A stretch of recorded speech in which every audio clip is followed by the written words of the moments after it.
Hey MCS, welcome to Coba. In case you didn't know, you can submit things through either your homework and your assignments or through mail. I'm going to show you how to attach things through the mail function right now, and then later I'll show you how to do it through your assignments folder. So right now I've clicked on my mail tab on the left hand side of the screen and I go to new message. Now in the new message that I'm creating, I have to pick who I'm sending it to, so I can send it to anyone. You'll have one of your teachers that you can send it to. So I'm going to send this one to, I don't know, let's send it to Mr. Yao. So I'm selecting him. You'll see him in the to function.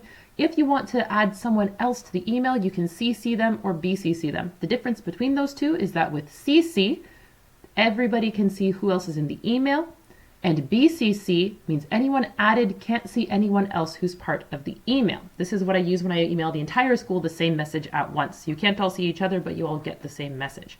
Now, this won't be an urgent email. I have to put in some sort of reason why I'm writing. So I'm going to call this one mail check.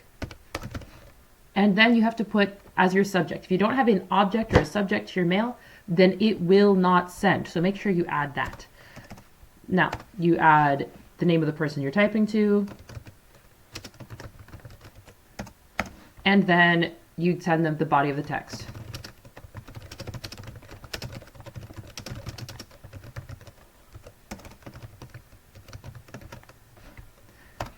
Hi, Alan. Just using the mail function for a video. Thanks, Miss Magnus. Make sure they're using proper spelling and punctuation before you send it, which is good.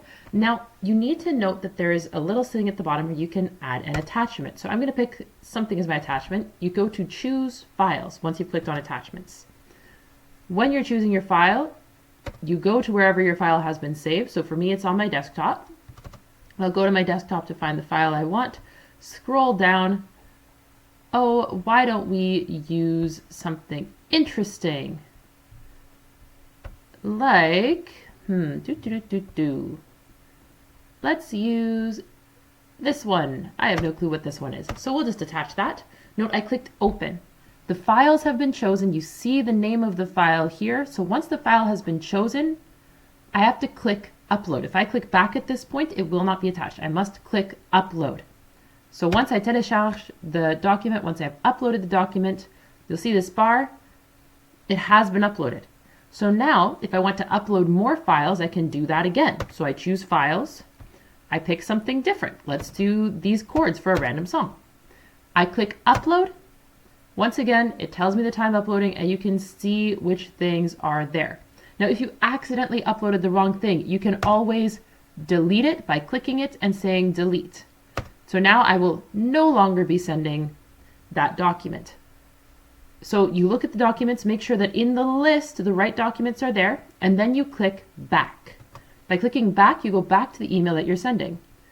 Hi Alan, just using the mail function for a video. Thanks, Miss Magnus. And I can see at the bottom of my email that I have one attachment, and it tells me the name of that attachment, document that I'm sending. You should make sure that it has a title that the person who's receiving it will understand easily. You can rename the document if you need to before you actually end up sending it. So I am now finished with this, so I can click send and it will go to the person that I want it to go to. So I'll click send. As you can see, I'm back to my inbox. So whenever you want to send a document to a teacher, and if there is no assignment, if there's something that you're not quite sure of, send it through the mail function. At least we'll have gotten it. I'm going to be showing you later today how to actually send it when you have a specific assignment to use. Okay, so I'll see you guys later. Bye.